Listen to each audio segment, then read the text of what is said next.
I'm Gavin, and this is MLS Fantasy Picks. Before we get into round 16 picks, here's a quick round 15 recap.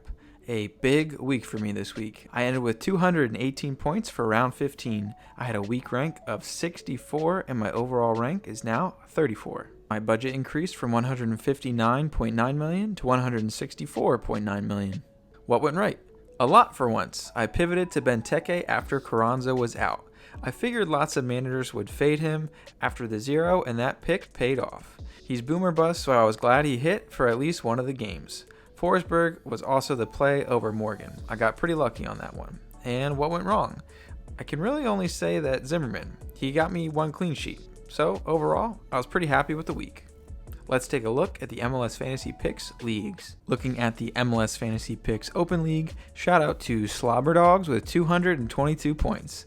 Not a bad pick to be seen. A nice Arango play and a bold Buwanga captain.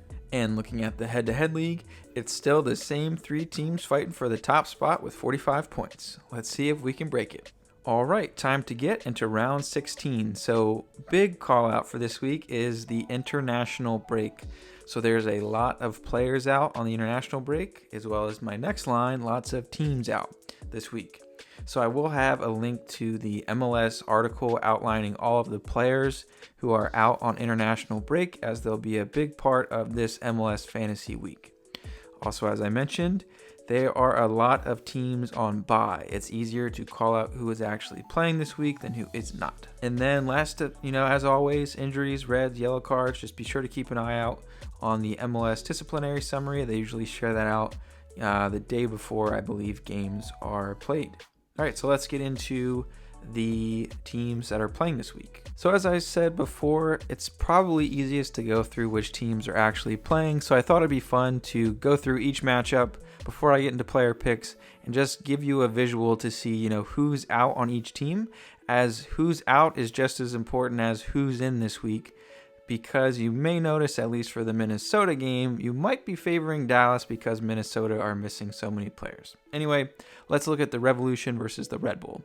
So for the Revs, you're not really missing too many key players. Baraktarevic, yes, he's been doing very well for the Revs, so he'll be out. Noah Buck, he hasn't really been playing too much. And then Ravas, the goalkeeper, I don't even think he's been playing that much either. So I think the Revs will have basically, their whole squad minus Baraktarevic. And for the Red Bull, you will notice, I think some key pieces of their defense will be out. So Coronel, Noah Ely, Tolkien, and then Forsberg in the midfield. So maybe you want to favor some Revs forwards and midfielders, as the Red Bull will be missing a good amount of their team, or defense rather. And then looking at the Minnesota versus Dallas game, as I mentioned, quite a laundry list of Minnesota. I'm not sure what their team is even going to look like, missing, all these players. Some key call-outs here. You've got Lode. He's their playmaker for Minnesota. Aluashei, Pookie. I think Arriaga's pretty big for them. St. Clair. So it looks like most of their defense, besides St. Clair, would be around. But still, I feel like this Minnesota team may be in shambles. Not sure what their approach is going to be missing with all these players. Maybe they'll just sort of phone this game in. I'm not sure. I'll have to keep an eye out on lineups. That being said, looking at Dallas' side, Nolan Norris and Santi, I don't even know who that is. So pretty much I feel like you'll be set with a full Dallas roster. So I'll be picking up a decent amount of Dallas players, as Minnesota is going to be not the team you're used to seeing.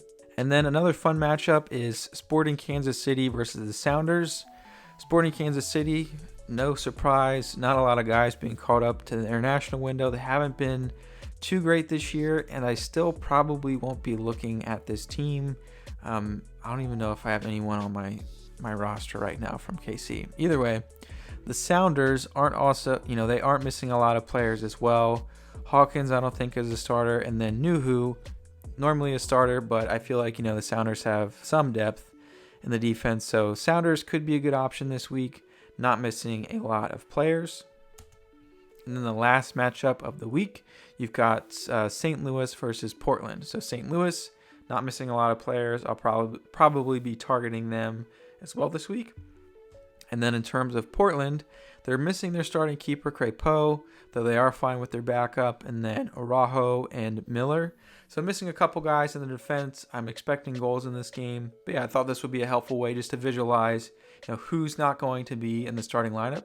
Maybe you'll, focus on one team since the other team might be missing a lot of their main players. All right, let's get into our player picks. As always with keepers, from a premium standpoint, I feel like a lot of players will be picking POS this week. Dallas are away at Minnesota, and as you saw, are missing plenty of their starters. So I feel like POS might be the safe pick this week. But if you're not feeling POS, maybe you want to go Berkey. I'm not really feeling them as, Portland's offense is doing pretty well, so I'm more confident in POS than I am Berkey. But who knows, this is going to be a crazy week. And I've also got Ivacic. I'm just probably going to throw him on the bench. I'll see how the game goes. It's not really a keeper-oo per se, but hey, if New England are looking good and they might hold the clean sheet against the Red Bull, maybe I'll keep him and fade pause. I doubt it, but we're just trying to have fun with this strange game week. And then in terms of budget, I'm really not going to recommend anyone this week. Not a lot of great options at keeper. I'd probably pick pause and hope for the best. All right, let's move on to defenders. So premium, I've got Totland. St. Louis are home against Portland. I feel like Totland's been involved in the attack sometimes. I don't think they're going to keep a clean sheet, but I like him this week. Another guy I'm calling out, Reagan or some other Seattle defenders. I feel like Reagan gets a couple of bonus points here and there. But yeah, they're playing an SKC squad. Not expecting a lot from them. Maybe Seattle holds it down. We can only hope. Still, not a huge fan of a lot of defenders this week. Then up next, I've got Junqua. They're away against Minnesota, and as you saw before, missing a lot of guys. I'm probably going to double up with Paz and a Dallas defender and, hope for the best. And then for a budget pick, I've got, Sean Nealis or Dylan Nealis. They're away at New England. I'm expecting some goals, so I'm not a huge fan of Red Bull, but if you want a, cheap guy you can throw in there, I like the Nealis brothers. And looking at midfield, starting out premium. Who else but Carles Gil? Haven't been a huge fan of Gil this year, but I feel like this week you got to pick Gil. They're at home against the Red Bull. Another pick I like this week, of course, Evander. Evander is away at St. Louis. You got to pick Evander, especially this week. And then I also like Morgan. They're away at New England, and who's out? Forsberg is out, so I feel like Morgan's most likely to step up in that Red Bull attack. And then now we're involving, plenty of budget options this week. So I do like Rusnak away against SKC. SKC are known to let in some goals, and I feel like Rusnak has been, creating a lot for Seattle, ripping shots. Then another fun pick I like this week is Ila Ramendi. I don't know really how to pronounce his name. They're away at Minnesota. I feel like he's one to create for FC Dallas. He might be on set pieces as well. Not positive, but I like him this week. Not too expensive. And then there's Leuven. I still feel like Leuven's still coming into his own. He used to be a pretty solid pick last year when St. Louis was on their strong run. But yeah, I'm not a huge fan of him, but I feel like he's a decent option this week. Then a flyer pick this week I've got is Barrero. As I said, the Red Bull are, missing a few of their defensive pieces, and I'm sure Barrero and Gil are going to link up a couple times. I feel like Barrero was the replacement for New England's winger. What was his name? Oh, yeah, Tejan Buchanan. So I feel like Barrero's sort of the next Buchanan. I don't think he's Buchanan exactly, but he's a good replacement, really strong on the wing. And yeah, I feel like he could be a decent, sneaky pick this week, and he's only like 5.5 million. And looking at forwards, premium, Petr Musa, FC Dallas, away at Minnesota. I'm probably not going to pick him. Still not a huge fan of him. I don't know if he really has been hit or miss this year. So yeah, a bit expensive, but I'm not a huge fan. Maybe he pops off this week, but I feel like I'm probably not going to pick him. Rodriguez, I'm a bit more of a fan of this week. They're away at St. Louis, and he's been in good form. I think he even took a PK. Maybe that because that was Evander was out. Not too sure. But yeah, he's been in good form, and I like their matchup, and you don't have a lot to pick from. João Klaus, also, everybody's probably going to pick Klaus. They're at home against Portland, and Klaus is dangerous on the attack. This is where things get a bit more interesting, looking at budget picks. I'm still unsure about my third forward. I'll have to see what lineups look like, but I like Rodriguez. I like Klaus. Maybe Rui Diaz. Who knows? He's a bit hit or miss. And then I've got Ferreira away at Minnesota. Again, we'll see what lineups look like, but Ferreira started last week, so it could be a good option. And then you can't forget about Hlongwane for Minnesota at home against Dallas. I feel like Minnesota, I'm not sure where the creativity, where the attack is going to come from. Maybe Hlongwane gets the start and steps up. We'll have to see what lineups look like. And finishing off with captains, who else but Carles Heel. It has not been a captain heel type of season, as New England is not the team we used to know and love. But maybe this week, Heel is our captain. We will see.